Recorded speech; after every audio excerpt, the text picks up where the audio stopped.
Hello बच्चों, आज हम लोग हिंदी साहित्य सागर के गद्य खंड की कहानी दो कलाकार, जिसकी लेखिका हैं मन्नू भंडारी जी, इसके संबंध में जानेंगे। और मैं आज आप लोगों को मन्नू भंडारी जी का संक्षिप्त परिचय बताऊंगी। साथ ही मैं आप लोगों को कहानी का सारांश और कहानी में आए हुए कुछ कठिन शब्दों के अर्थ बताऊंगी।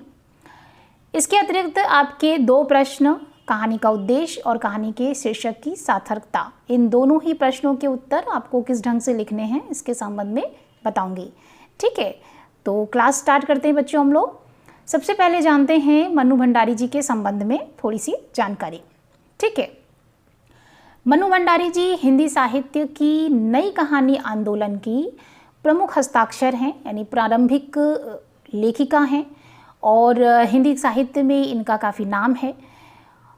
मन्नू भंडारी जी का जन्म 3 अप्रैल 1931 ईस्वी में मध्य प्रदेश के मंदसौर जिला में भानपुरा नामक गांव में हुआ था। ठीक है, इनके बचपन का नाम महेंद्र कुमारी था। ठीक है, जब इन्होंने साहित्य सृजन प्रारंभ किया, यानी लिखना प्रारंभ किया, तब इन्होंने मन्नू भंडारी के नाम से लिखना प्रारंभ किया, लेकिन इनके बचपन का जो नाम है वो महेंद्र कुमारी था। इनके पिता का नाम सुख संपत राय था और ये भी हिंदी साहित्य के एक प्रख्यात लेखक थे। मन्नू भंडारी जी ने एमए तक की शिक्षा प्राप्त की। इन्होंने अपनी प्रारंभिक हाई स्कूल और इंटर की परीक्षा जो है वो अजमेर से प्राप्त की। उसके पश्चात इन्होंने कोलकाता विश्वविद्यालय से बीए की डिग्री प्राप्त की और एमए करने के पश्चात ये दिल्ली के मिरांडा हाउस में काफ़ी समय तक के लिए, कई वर्षों तक ये अध्यापिका के रूप में कार्यरत रहीं।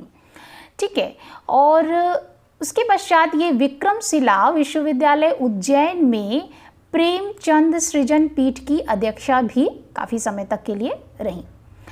ठीक है, मन्नू भंडारी जी केवल एक उपन्यासकार के रूप में ही नहीं हिंदी साहित्य में नाम उनका है, बल्कि एक कहानीकार, नाटककार के रूप में भी प्रख्यात हैं। और इनकी जितनी भी रचनाएं हमें मिलती हैं वो सामाजिक और आर्थिक परिवेश की, सांस्कृतिक परिवेश की विभिन्न जो समस्याएं हैं उनको लेकर के उठाती हैं। ये अपनी कहानियों में इन सारी समस्याओं को उठाया है उन्होंने।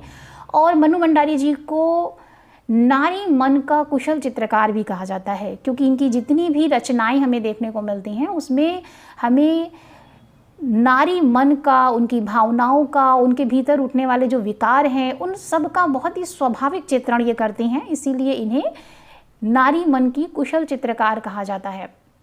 और साथ ही ये समाज की जो विभिन्न समस्याएं हैं उनको ये बहुत ही सार्थकता और सजगता के साथ उठाती हैं और उसका बहुत ही सफल चित्रांकन इनकी रचनाओं में हमें देखने को मिलता है। ठीक है, और इनकी कुछ प्रमुख रचनाओं के विषय में हम लोग जान लेते हैं, जैसे कि इनकी कहानी है एक प्लेट सैलाब, मैं हार गई, 3 निगाहों की तस्वीर, यही सच है, त्रिशंकु, आंखों देखा झूठ। ये इनकी कुछ प्रमुख कहानियाँ हैं। इसके अतिरिक्त इन्होंने उपन्यास लिखा है, महाभोज, आपका बंटी और 1 इंच मुस्कान। आपका बंटी इन्होंने अपने पति राजेंद्र यादव जी, जो कि एक हिंदी के प्रसिद्ध लेखक हैं, उनके सहयोग से, यानी सम्मिलित रूप से इन्होंने आपका बंटी उपन्यास की रचना की थी, जो कि एक बच्चे के जो विवाह विच्छेद में, पति पत्नी के झगड़े के बीच में एक बच्चे की जो स्थिति हो जाती है उस पर ये कहानी है। पूरी जो उपन्यास है ये है, उसका बेस है इस पर। और इसके अतिरिक्त इनका एक नाटक है बिना दीवारों का घर। ठीक है, तो ये कुछ इनके रचनाओं के नाम हो गए बच्चों। इसके अतिरिक्त कुछ पुरस्कार भी इन्हें प्राप्त हुए हैं, जैसे कि हिंदी अकादमी दिल्ली का शिखर सम्मान, ठीक है, और राजस्थान संगीत नाटक अकादमी, व्यास सम्मान, उत्तर प्रदेश हिंदी संस्थान के द्वारा भी इन्हें पुरस्कृत किया गया है। इसके अतिरिक्त भारतीय भाषा परिषद कोलकाता के द्वारा भी इन्हें पुरस्कृत किया गया है। ठीक है, और इनकी जितनी भी रचनाएं हमें देखने को मिलती हैं वो खड़ी बोली हिंदी में हैं और साथ ही साथ कहीं कहीं इनकी अंग्रेजी के शब्दों का भी इन्होंने प्रयोग किया है। तो ये हो गया बच्चों कुछ जानकारी जो कि मन्नू भंडारी जी के संबंध में है। और यद्यपि आपको इससे प्रश्न नहीं आते, लेकिन किसी भी कहानी, उपन्यास, नाटक और कविता कुछ भी हम अगर पढ़ते हैं तो उसके लेखक या कवि के विषय में हमें अवश्य जानकारी होनी चाहिए। ठीक है, तो ये संक्षिप्त जानकारी मैंने आप लोगों को बता दी। अब आते हैं बच्चों हम लोग कहानी पर, जो कि आपकी पुस्तक में कहानी है दो कलाकार। ठीक है, तो दो कलाकार, इसमें आपको ये समझ में आ रहा होगा, क्लियर होगा। तो इसमें कला का अर्थ होता है आर्ट। ठीक है, ये समझ में आ रहा होगा। और कलाकार यानी आर्ट को प्रस्तुत करने वाला जो होता है उसे कलाकार कहते हैं। ठीक है, लेकिन जो कला का जो क्षेत्र है, अगर उसके संबंध में हम जानना चाहें तो कला जो है वो उसका क्षेत्र बहुत ही विस्तृत होता है, व्यापक होता है।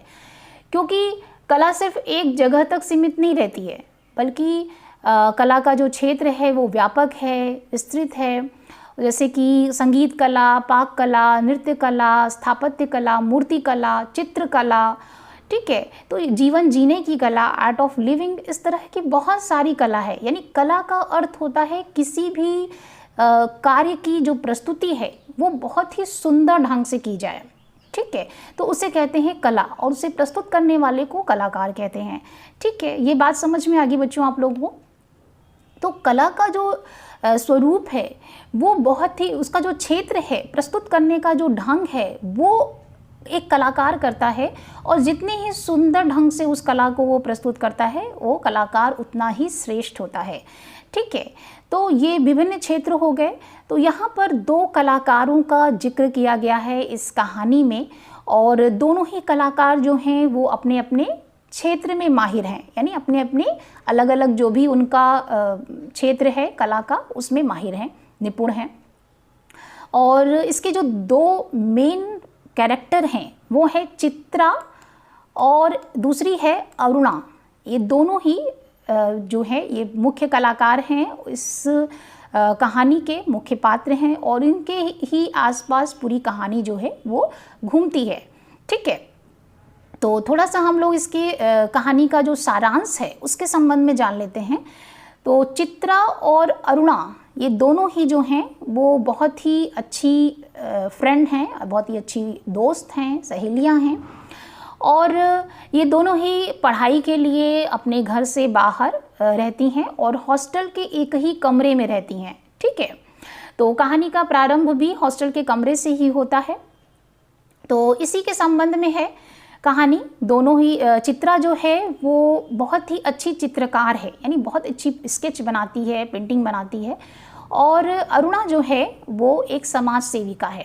ठीक है, चित्रा बहुत एक अमीर पिता की संतान है, इकलौती संतान है, और वो अपनी चित्रकारी के लिए इस अपनी जहाँ वो पढ़ाई कर रही है वहाँ पढ़ाई समाप्त करने के पश्चात वो विदेश जा कर के अपनी पढ़ाई को और आगे बढ़ाना चाहती है इस क्षेत्र में, और अपनी कला को निखार लाना चाहती है। यानी कि अपने आर्ट से रिलेटेड वो कुछ और बाहर जा कर के पढ़ाई करना चाहती है विदेश में। और अरुणा जो है वो एक समाज सेविका है और पढ़ाई भी करती है। और जो हॉस्टल के आसपास जो चौकीदार हैं, जो चपरासी हैं, मतलब कह सकते हैं कि जो छोटे तबके के लोग हैं, उनके बच्चों को वो पढ़ाती है। जो खुला आंगन है वहीं बैठ कर के पढ़ाती है ताकि उनका भविष्य संवर जाए। तो इस तरह से वो समाज सेविका के रूप में हमें दिखाई देती है इस कहानी में। और एक सामान्य परिवार की लड़की है।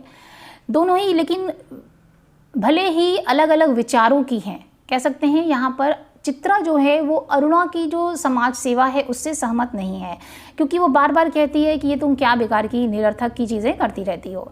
और वहीं अरुणा जो है वो चित्रा के लिए भी कहती है कि तुम जो चित्रकारी करती हो, जो निर्जीव चित्र बनाती हो, उससे कहीं बेटर है कि तुम कुछ लोगों की ज़िंदगी संवार दो। तुम्हारे पास साधन भी है और सामर्थ्य भी है, क्योंकि भाई तुम इकलौती बड़े पिता की, अमीर पिता की इकलौती संतान हो। तो वो तुम जो है इन बच्चों की मदद कर सकती हो, उनका भविष्य संवार सकती हो। तो तुम्हें ऐसा करना चाहिए। भले ही दोनों के विचार अलग हैं, लेकिन दोनों ही बहुत ही अच्छी फ्रेंड हैं। ठीक है, तो इसके बाद क्या होता है कि एक बार बहुत ज़्यादा जो है बारिश होती है और बाढ़ जैसी स्थिति आ जाती है। तो बाढ़ जैसी स्थिति आने पर अरुणा जो है वो स्वयं सेवकों के जो दल है उसके साथ वो बाढ़ पीड़ित क्षेत्र में जाती है। वहाँ पे जो बाढ़ पीड़ित लोग हैं उनकी सेवा करती है। ठीक है, और सेवा करने के पश्चात जो है वो फिर 15 दिनों के बाद आती है हॉस्टल, और फिर जो है वहाँ पर काफ़ी वो बीमार लगती है, बहुत थकी हुई है। लेकिन वहाँ पर वो देखती क्या है कि चित्रा ने 3 पेंटिंग्स बनाई हुई है और बाढ़ पीड़ितों की ही बनाई है, और जैसा दृश्य वो देख करके आई है, यानी बाढ़ पीड़ित क्षेत्र का देख करके आई है दृश्य, वैसा ही दृश्य जो है वो पेंटिंग उसने बनाई है चित्रा ने। यानी चित्रा बहुत ही अच्छी कलाकार है, चित्रकार है, बहुत अच्छी चित्रकार है। तो लेकिन उसका मन बहुत बेचैन हो जाता है अरुणा को देख करके, क्योंकि वो अभी अभी वहाँ देख करके सारी चीज़ें आई है और फिर से उसे देखना बहुत ही बेचैन कर देता है। दोनों की जो है परीक्षा समाप्त हो जाती है, और उसके पश्चात चूँकि चित्रा को अपने घर वापस जा कर के फिर विदेश जाना है अपनी पढ़ाई के लिए, तो उसके जाने का दिन आ जाता है। वो सबसे मिल चुकी होती है, सिर्फ अपने गुरुजी से नहीं मिल पाती है, तो वो गुरुजी से मिलने के लिए चली जाती है। तो 5 बजे की ट्रेन है उसकी, लेकिन 3 बज जाते हैं। तो काफ़ी समय तक अरुणा जो है उसका इंतज़ार करती है कि चित्रा क्यों नहीं आई है।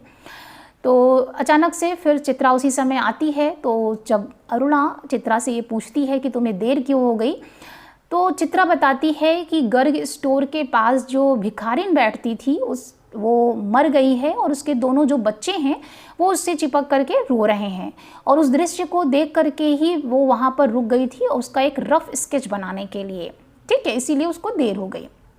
इतना सुनते ही जो अरुणा है वो भागी भागी चली जाती है, और चित्रा जो है अपनी पूरी तैयारी करके हॉस्टल के बाहर आती है। काफ़ी जो और भी उसकी जो सहेलियां हैं और भी जो हॉस्टल के मित्र हैं वो लोग उसको छोड़ने आते हैं, और लेकिन अरुणा वहाँ नहीं होती है। फिर रेलवे स्टेशन पे भी वो लोग जाते हैं वहाँ पर, लेकिन सारे लोग रहते हैं, सब लोग उसको छोड़ने आते हैं, विदाई देने आते हैं। लेकिन चित्रा जो है अरुणा को ढूंढती रहती है, क्योंकि वो उसकी पक्की फ्रेंड है, बहुत ही अच्छी दोस्त हैं दोनों। 5 बज जाते हैं तो ट्रेन का टाइम हो चुका है, तो ट्रेन चल पड़ती है, लेकिन अरुणा नहीं आती है, ठीक है। चित्रा विदेश चली जाती है, और वहाँ पर वो का जो अपनी कला है उसको काफ़ी निखार उसको मिलता है, बहुत अच्छा नाम होता है उसका। और उसने जो भिखारिन और उसके 2 बच्चों की जो रफ स्केच बनाई थी, उसकी जो पेंटिंग थी वो अनाथ शीर्षक के नाम से बहुत सारी जो प्रतियोगिताएं में वो उस चित्र को रखती है। तो हर जगह उसे प्रथम श्रेणी मिलती है, यानी प्रथम आता है वो पुरस्कार, प्रथम पुरस्कार उसे मिलता है। और बहुत सारे आर्टिकल्स जो हैं लिखे जाते हैं चित्रा के चित्रकारी पर, उसकी लाइफ पर। तो ये सब बहुत कह सकते हैं कि चित्रा जो है काफ़ी नाम कमा लेती है, विदेश में जाकर के प्रसिद्ध हो जाती है और पैसे भी, धन भी कमाती है। तो इतनी प्रसिद्धि पाने के पश्चात जो है वो काफ़ी खुश भी रहती है। जब वो विदेश जाती है तो प्रारंभिक जो 1 साल का जो शुरू का समय होता है, तो अरुणा से उसका पत्र व्यवहार होता रहता है, उस एक दूसरे की जानकारी मिलती रहती है। लेकिन उसके बाद धीरे धीरे दोनों ही अपने अपने काम में व्यस्त हो जाती हैं, तो दोनों में पत्र व्यवहार भी जो है वो समाप्त हो जाता है, ठीक है। तो काफ़ी प्रसिद्धि पाने के पश्चात चित्रा जो है वो 3 साल के बाद अपने देश वापस आती है, भारत देश में वापस आती है। और यहाँ पर उसके जो पिता हैं वो भी अपने इकलौती संतान की इतनी प्रसिद्धि से, इतनी सफलता से बहुत खुश होते हैं। तो दिल्ली में उसकी जो चित्रकारी है, उस पेंटिंग्स की एक एग्जीबिशन लगाई जाती है, ठीक है। और उस एग्जीबिशन की प्रदर्शनी का उद्घाटन करने के लिए चित्रा को ही बुलाया जाता है, ठीक है। तो वहाँ पे चित्रा आती है जब, तो उसकी जो मुलाकात है, भेंट है, वो अपनी दोस्त अरुणा से हो जाती है, ठीक है। तो जब अरुणा को वो देखती, दोनों सहेलियाँ आपस में मिलकर के बहुत खुश होती हैं, बहुत प्रसन्न होती हैं, क्योंकि इतने समय के बाद वो लोग मिले होते हैं, ठीक है। तो फिर अरुणा के साथ जो है वो 2 बच्चे होते हैं, 2 बच्चे होते हैं। तो उनको देख करके चित्रा उनसे पूछती है कि ये बच्चे किसके हैं, ठीक है। तो अरुणा कहती है कि ये बच्चे जो हैं मेरे हैं, ठीक है। तो चित्रा को लेकिन विश्वास तो नहीं होता है, लेकिन अरुणा जो है उन बच्चों का परिचय कराती है चित्रा से कि ये मौसी हैं, इन्हें नमस्ते करो, ये सारी जो पेंटिंग्स हैं, जो पूरा जो प्रदर्शनी है वो इनकी बनाई हुई है, जो पेंटिंग्स हैं इनको देखो। तो ये सारे जो दोनों बच्चे हैं वो सारी पेंटिंग्स को देखने भी जाते हैं। फिर जब वो बच्चे चले जाते हैं अपने पिता के साथ, तो चित्रा फिर से उसको अरुणा को इंसिस्ट करके कहती है कि तुम मुझे बेवकूफ़ मत बनाओ, बताओ ये दोनों बच्चे किसके हैं। ठीक है, तब अरुणा जो है वो उसी भिखारिन और दो बच्चों की जो पेंटिंग चित्रा ने बनाई थी उस पर उंगली रख करके कहती है कि ये दोनों बच्चे यही दोनों बच्चे हैं। यह बात सुन करके चित्रा को बहुत ही विस्मय होता है, बहुत आश्चर्यचकित होती है वो, क्योंकि उसे ये विश्वास ही नहीं था कि ये दोनों बच्चे वही दोनों बच्चे हैं, इतने प्यारे बच्चे हैं। और बहुत ही आश्चर्यचकित हो जाती है वो, क्योंकि जब कहानी में चित्रा जो है अपने गुरुजी से मिल करके वापस आती है और अरुणा को ये बताती है कि भिखारिन और बच्चे, भिखारिन मर गई, उसके बच्चे वहाँ पर उसको चिपक करके रो रहे हैं, तो अरुणा उस समय अपनी दोस्त को छोड़ने के लिए स्टेशन इसीलिए नहीं जाती है क्योंकि उन दोनों बच्चों को वो वहाँ पर जाती है उनसे मिलने, उनको गोद लेती है और उनको फिर जो है पालन पोषण करती है, और आज वही दोनों बच्चे इतने बड़े हो गए हैं। ठीक है, तो यहाँ पर जो है कहानी जो है समाप्त हो जाती है। चित्रा जब आश्चर्यचकित होती है यह सुन करके कि ये दोनों बच्चे वही बच्चे हैं जिनकी ये पेंटिंग है। ठीक है, तो कहानी यहीं समाप्त हो जाती है। इस कहानी के माध्यम से लेखिका जो हैं वो समाज को यही संदेश देना चाहती हैं कि वास्तव में जो कलाकार होता है वो कलाकार वही कलाकार होता है, कह सकते हैं कि श्रेष्ठ कलाकार वही होता है जो मानवता की भावना से ओतप्रोत हो। कहने का तात्पर्य यहाँ पर ये कि जो कला होती है, एक कला जो है वो सुंदर कला को प्रस्तुत करना ही सुंदर कार्य को प्रस्तुत करना ही कला होती है। ठीक है, लेकिन वो कला तब तक सुंदर और सफल नहीं हो सकता, श्रेष्ठ नहीं हो सकता जब तक कि उसमें शुभ ना हो, मंगल ना हो। ठीक है, जैसे कहते हैं सत्यम शिवम सुंदरम, ये जो है भावना है, ये एक पूरी कला को सार्थक रूप देता है। ठीक है, यानी जीवन सत्य को उजागर करना, उसे हूबहू यथार्थ रूप में रखना, ये कला है। लेकिन शिवम क्या है? शिवम यानी शुभ, मंगलदायक है। यानी जब तक वो कला शुभ और मंगलदायक नहीं है, यानी मानव कल्याण से ओतप्रोत नहीं है, तब तक वह सुंदर और श्रेष्ठ नहीं हो सकती है। ठीक है, तो यहाँ पर जो चित्रा है, चित्रा बहुत अच्छी चित्रकार है। उसने जो जीवन का सत्य है उसको बहुत ही यथार्थ रूप में चित्रित किया है, लेकिन उसकी कला जो है वो सुंदर नहीं बन पाई है क्योंकि उसमें शिवम नहीं है, यानी शुभ नहीं है, मंगल नहीं है, यानी मानव कल्याण से जुड़ा हुआ नहीं है। ठीक है, तो ये जो पूरी कहानी है वो लेखिका जो है वो समाज को यही संदेश देना चाहती हैं कि कला जो है वो उसकी सुंदरता तभी होती है जब वह मानवता से ओतप्रोत हो, यानी मानव कल्याण से ओतप्रोत हो, तभी वो कला जो है वो श्रेष्ठ होती है। परोपकार की जो उसमें भावना होती है वही श्रेष्ठ कला मानी जाती है। ठीक है, तो ये जो पूरी कहानी है उसमें एक तरह का प्रश्न छुपा हुआ है कि वास्तव में इन दोनों में से श्रेष्ठ कलाकार कौन है। ठीक है, यानी चित्रा बहुत ही अच्छी पेंटिंग्स बनाती है, बहुत जीवन का जो वास्तविक सत्य है उसको वो उजागर करके रखती है, लेकिन उसने उस कला के माध्यम से प्रसिद्धि पाई, धन कमाया, नाम कमाया, लेकिन अगर वो चाहती तो उन दोनों बच्चों के साथ वो अपना मानवीय धर्म निभा सकती थी। चित्रकारी करना अच्छी बात है, कला करना अच्छी बात है, लेकिन अगर वो अपना मानवीय धर्म भी निभाती उन बच्चों के साथ तो उसकी कला जो है वो श्रेष्ठ कला मानी जाती। लेकिन यहाँ पर वो एक बहुत अच्छी कलाकार होने के बावजूद श्रेष्ठ कलाकार नहीं मानी जा सकती, क्योंकि अरुणा ने अपना जो परोपकार की जो भावना है उसके माध्यम से उन बच्चों का पालन पोषण किया और उन बच्चों का जीवन संवारा। तो एक तरह से अरुणा जो है वो एक श्रेष्ठ कलाकार के रूप में हमें दिखाई देती है। ठीक है, तो लेखिका जो है इस कहानी के माध्यम से समाज को यही संदेश देना चाहती हैं कि वास्तव में श्रेष्ठ कला जो है वो मानवीय धर्म से ओतप्रोत है। ठीक है, मानवीय कल्याण से ओतप्रोत है। ठीक है बच्चों, तो ये था आपका कहानी का सारांश जो आपको समझ में आ गया होगा। एक बार आप कहानी को अच्छे से पढ़ लीजिए और पढ़ने से आपको खुद से भी बहुत अच्छे ढंग से समझ में आएगा। सारांश मैंने आपको बता दिया, ठीक है।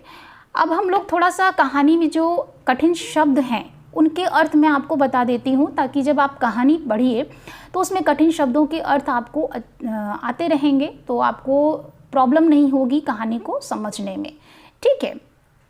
तो पहला शब्द है खिजलाहट।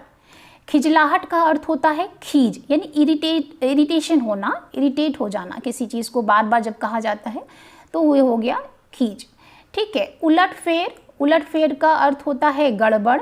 विराट का अर्थ होता है बहुत बड़ा। इम्तिहान का अर्थ होता है परीक्षा। इकलौती, अकेली या एकमात्र। प्रतीक, प्रतिरूप यानी सिंबल जिसको कहते हैं। आवेश, जोश, गुस्सा। खस्ता, खराब, बुरी हालत। निरक्षरता, अनपढ़ता, इलिटरेसी, ठीक है। सामर्थ्य, हैसियत या क्षमता। तुलिका, तुलिका यानी कूंची कहते हैं, जो ब्रश जिससे पेंटिंग बनाई जाती है, ठीक है। गलतफहमी, गलत समझ लेना, बात का सही अर्थ न समझना। पंडिताइन, पंडिताइन विदुषी को कहते हैं, यानी जो बहुत ज़्यादा विद्वान हो, कोई जो लेडी हो। ढिंढोरा पीटना यानी सबसे कहते फिरना या फिर प्रचार करना, यानी किसी बात को घुमा फिरा करके सबसे कहते रहना, ठीक है। नेक्स्ट है घन चक्कर, भ्रमित करने वाला, चक्कर में डालने वाला, ठीक है। 84 लाख योनियाँ यानी 84 लाख प्रकार के जीव। हमारे हिंदू धर्म में ये कहा गया है कि मनुष्य का जन्म जो है वो 84 लाख यानी 84 लाख जो प्रकार के जो जीव होते हैं उनमें जन्म लेने के पश्चात जो है मनुष्य का जीवन मिलता है, यानी मनुष्य का जीवन जो है वो बहुत ही अनमोल होता है, ठीक है। तो इस कहानी में यही बात कही गई है। फिर है झकझोरना, जोर से हिलाना, करुणातर, अधिक दुख और करुणा से भरा। चुटकी लेना, हंसी उड़ाना, व्यंग करना। जमीन आसमान का अंतर, बहुत अंतर होना। आंखों से ओझल होना, सामने न रहना या फिर गायब हो जाना। झंडा लेकर निकलना, निकल पड़ना, किसी कार्य को बड़ी जोर शोर से करना, ठीक है। शोहरत के ऊंचे कगार पर यानी प्रसिद्धि की ऊंचाई पर, ठीक है, यानी बहुत फेमस होना। ज्ञान की छाप लगाई यानी बुद्धिमानी का परिचय दिया, यानी जो बुद्धिमान है उसका परिचय मिलना, ठीक है। तो ये कुछ कठिन शब्दों के अर्थ हो गए बच्चों। चूँकि आपको क्वेश्चन एग्जाम में नहीं आते हैं, कठिन शब्दों के अर्थ लिखने के लिए नहीं आते हैं, लेकिन आपको कहानी को समझने में आसानी होगी, इसलिए मैंने आपको बता दिया, ठीक है। तो यहाँ तक हो गया बच्चों। फिर हम लोग आते हैं कहानी का दो जो प्रश्न मुख्य रूप से होता है, कहानी का उद्देश्य और कहानी के शीर्षक की सार्थकता, ठीक है। तो सबसे पहले हम लोग जान लेते हैं कहानी का उद्देश्य क्या है। तो कहानी का उद्देश्य है कुछ इस ढंग से है, इस तरीके से आप लिख सकते हैं। दो कलाकार कहानी में लेखिका ने मानव कल्याण को श्रेष्ठ कला के रूप में चित्रित किया है। कला के विभिन्न रूप होते हैं जिसमें जीवन यथार्थ के साथ मानवीय भावनाओं का सम्मिलन ही उसे श्रेष्ठ और सुंदर बनाता है। इस कहानी में दो कलाकारों का चित्रांकन किया गया है। दोनों ही अलग अलग क्षेत्रों की कलाकार हैं, साथ ही आपस में पक्की सहेलियां भी हैं, ठीक है। दोनों के ही जीवन का लक्ष्य अलग अलग है। एक समाज सेवा करना चाहती है तो दूसरी एक उच्च कोटि की चित्रकार बनना चाहती है। लेखिका दोनों पात्रों के माध्यम से स्पष्ट करती हैं कि कलाकार की सच्ची पहचान क्या होती है। कागज पर चित्रों को सुंदर और सजीव ढंग से उकेरना मात्र कला है, किंतु जीवित प्राणियों के जीवन में सुधार लाना, उसे संवारना एक सच्ची कला। चित्रा ने भिखारिन के बच्चों का सजीव चित्र बनाकर एक उच्च कोटि के कलाकार के रूप में प्रसिद्धि पाई। वहीं अरुणा ने उन्हीं बच्चों को गोद लेकर उनका पालन पोषण किया, दोनों बच्चों के जीवन को नया रूप प्रदान किया। उसने जीवन सत्य को मानव कल्याण के रूप में सुंदर आकार प्रदान कर कला के वास्तविक रूप को सार्थक किया। ठीक है, अर्थात मानव कल्याण ही श्रेष्ठ कला है और उसे रूपायित करने वाला ही श्रेष्ठ कलाकार है। ठीक है, तो आप इस ढंग से लिख सकते हैं कहानी का उद्देश्य। ठीक है, नेक्स्ट क्वेश्चन आपका आता है कहानी के शीर्षक की सार्थकता। तो ये दोनों ही क्वेश्चन बच्चों बहुत ही इम्पॉर्टेंट हैं, क्योंकि किसी भी कहानी का जब भी कोई भी कहानी जो है आती है एग्ज़ाम में, उसका पैराग्राफ आता है, तो उसमें ये दोनों क्वेश्चन में से कोई एक क्वेश्चन ज़रूर पूछ लेते हैं। ठीक है, तो इन दोनों ही प्रश्नों को आप बहुत ही ध्यान से समझिए और इस तरह से लिखना है आपको, ये भी समझ लीजिए। ठीक है, तो अब आते हैं कहानी के शीर्षक की सार्थकता पर। कहानी का शीर्षक की सार्थकता इस प्रकार से है कि दो कलाकार कहानी का शीर्षक सार्थक है। कहानी में दो अलग अलग क्षेत्रों में माहिर कलाकारों का वर्णन किया गया है। चित्रा और अरुणा दोनों ही घनिष्ठ मित्र हैं। चित्रा एक चित्रकार है और कैनवास पर जीवन के विभिन्न रंगों को उकेरना और प्रसिद्धि पाना ही उसका लक्ष्य है। ठीक है, वहीं अरुणा एक समाज सेविका है और जीवन का सार सेवा भाव में ही खोजती है। भिखारिन के बच्चों वाले जिस चित्र ने चित्रा को एक उच्च कोटि का चित्रकार के रूप में प्रसिद्धि दिलाई, उन्हीं बच्चों का पालन पोषण कर अरुणा उनका जीवन संवारती है। अतः कहानी में के अंत में सच्चा कलाकार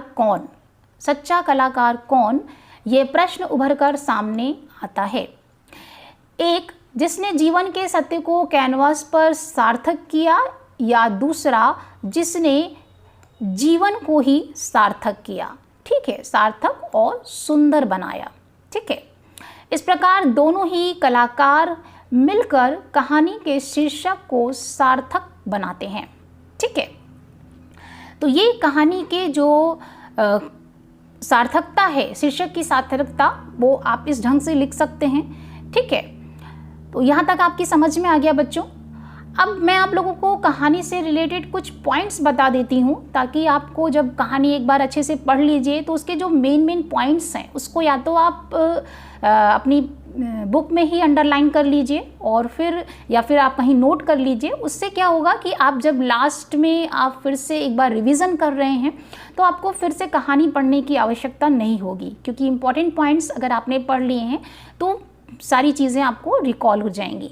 ठीक है, तो कुछ महत्वपूर्ण बिंदु हैं कहानी के जो कि इस तरह से हैं। पहला है, अरुणा और चित्रा दोनों घनिष्ठ मित्र हैं और छात्रावास के एक ही कमरे में रहती हैं। चित्रा दिन रात रंग और तुलिका में डूबी रहती है। वह प्रसिद्ध चित्रकार बनना चाहती है। तीसरा है, अरुणा समाज सेवा में व्यस्त रहती है। वह चौकीदार, नौकरों और चपरासियों के बच्चों को पढ़ाती है, दीन दुखियों की सेवा में व्यस्त रहती है। चित्रा धनी पिता की इकलौती संतान है। वह विदेश जाकर अपनी कला को और आगे बढ़ाना चाहती है। ठीक है, ये 4 पॉइंट्स हो गए आपके। 5वां पॉइंट है, अरुणा चित्रा से कहती है कि कागज पर निर्जीव चित्रों को बनाने की बजाय 2-4 की जिंदगी क्यों नहीं बना देती, तेरे पास सामर्थ्य है और साधन भी। ठीक है, 6वां पॉइंट है, मूसलाधार बारिश होने के कारण बाढ़ की स्थिति उत्पन्न हो जाती है। अरुणा बाढ़ग्रस्त क्षेत्र में बाढ़ पीड़ितों की सहायता के लिए 15 दिनों के लिए स्वयंसेवकों के दल के साथ चली जाती है। ठीक है, ये हो गए आपके 6 पॉइंट्स। फिर है 7वां, बाढ़ग्रस्त क्षेत्र से आने के पश्चात अरुणा ने देखा कि चित्रा ने बाढ़ पीड़ितों के दृश्य का ही चित्र बनाया है। ठीक है, 8वां पॉइंट है, आखिरकार चित्रा के प्रस्थान का दिन आ जाता है। वह गुरुजी से मिलने गई थी। उसे 5 बजे की गाड़ी से जाना था। वह 3 बजे तक नहीं लौटी थी। ठीक है, तो ये 8 पॉइंट हो गए आपके। फिर है 9 है, देरी से आने के पश्चात चित्रा ने अरुणा को बताया कि गर्ग स्टोर के सामने पेड़ के नीचे बैठने वाली भिखारिन की मृत्यु हो गई थी और उसके बच्चे उसके सूखे शरीर से चिपक कर बुरी तरह से रो रहे थे। इसी दृश्य का रफ स्केच बनाने में ही उसे देरी हो गई। फिर 10वां पॉइंट है, 4:30 बजे चित्रा हॉस्टल के फाटक पर आ गई। बहुत सारी लड़कियां उसे छोड़ने स्टेशन तक भी गईं, पर चित्रा की आंखें बराबर अरुणा को ढूंढ रही थीं। लेकिन अरुणा नहीं आई। 5 बज गए और रेल चल पड़ी। ठीक है। फिर 11वां पॉइंट है, विदेश जाकर चित्रा तन मन से अपने काम में जुट गई। भिखारिन और 2 अनाथ बच्चों के अनाथ शीर्षक वाला चित्र अनेक प्रतियोगिताओं में प्रथम पुरस्कार पा चुका था, जिसने चित्रा को प्रसिद्धि दिलाई। ठीक है, यानी भिखारिन और उसके दोनों बच्चों की अनाथ नामक शीर्षक से उसने जो पेंटिंग बनाई थी उससे उसे प्रसिद्धि मिली थी। ठीक है, ये बात ध्यान रखनी है आपको बच्चों। फिर 12वां पॉइंट है, पहले वर्ष अरुणा और चित्रा के बीच पत्र व्यवहार नियमित रूप से हुए, किंतु बाद में एकदम बंद हो गया। ठीक है। 3 वर्षों के पश्चात चित्रा भारत लौटी तो उसका भव्य स्वागत हुआ। ठीक है। 13वां पॉइंट है, दिल्ली में चित्रा के चित्रों की प्रदर्शनी का विराट आयोजन किया गया था। 14वां पॉइंट है, प्रदर्शनी का उद्घाटन करने के लिए चित्रा को ही बुलाया गया था और वहीं भीड़ में उसकी भेंट अरुणा से हो गई। ठीक है। फिर 15वां पॉइंट है, अरुणा के साथ 2 प्यारे बच्चे थे। उनका परिचय चित्रा से कराते हुए उसने कहा कि ये तुम्हारी मौसी हैं और बहुत अच्छी तस्वीर बनाती हैं। ये सारी तस्वीरें इन्हीं की बनाई हुई हैं। ठीक है। 16वां पॉइंट है, बच्चों ने चित्रा के साथ प्रदर्शनी देखी। उन्हें भिखारिन और उसके 2 बच्चों की तस्वीर अच्छी नहीं लगी। वे राजा रानी और परियों की तस्वीरें देखना चाहते थे। 17वां पॉइंट है, जब चित्रा ने अरुणा से उन दोनों बच्चों के बारे में पूछा तो उसने उन्हें अपने बच्चे बताया, किंतु चित्रा को उसकी बात पर विश्वास नहीं हुआ। फिर 18वां पॉइंट है, चित्रा के जिद करने पर अरुणा ने कहा बता दूं, और फिर उस भिखारिन वाले चित्र के दोनों बच्चों पर उंगली रखकर बोली, ये ही वे दोनों बच्चे हैं। यह सुन चित्रा की आंखें विस्मय से फैली रह गईं। ठीक है, तो ये कुछ इम्पॉर्टेंट पॉइंट्स थे बच्चों, जिसे आप ध्यान में रखिए तो आपको पूरी कहानी जो है वो अच्छे से ध्यान रहेगी और आपको बार बार पूरी कहानी पढ़ने की ज़रूरत नहीं रहेगी। पॉइंट्स ध्यान में हैं तो किसी भी प्रश्न का उत्तर देने में आपको आसानी हो जाएगी। ठीक है, तो ये आपकी समझ में आ गया बच्चों। कहानी जो 2 कलाकार है, यानी ये जो पूरी कहानी है वो मन्नू भंडारी जी समाज को एक संदेश दे रही हैं कि मानव कल्याण ही सच्ची कला है, श्रेष्ठ कला है, और इसको ही इन्होंने अपनी कहानी के माध्यम से प्रस्तुत करने का प्रयास किया है। ठीक है, और मुझे उम्मीद है बच्चों कि आपको कहानी अच्छे से समझ में आ गई होगी, क्योंकि कहानी का सारांश मैंने आपको बता दिया। एक बार आप ध्यान से पढ़िए उसे। ठीक है, तो आपको समझ में और अच्छे से आ जाएगा। और उद्देश्य कहानी का और शीर्षक की सार्थकता, ये दोनों मैंने आपको बता दी। तो किस ढंग से लिखने हैं इसको आप 1-2 बार पढ़ लीजिए या 1-2 बार वीडियो को ध्यान से सुन लीजिए, तो आपको बहुत अच्छे से तैयार हो जाएगा। ठीक है, तो अगली क्लास में हम लोग इसके क्वेश्चन आंसर्स के साथ मिलेंगे। तब तक आप लोग अपनी पढ़ाई करते रहिए। All the best. Thank you.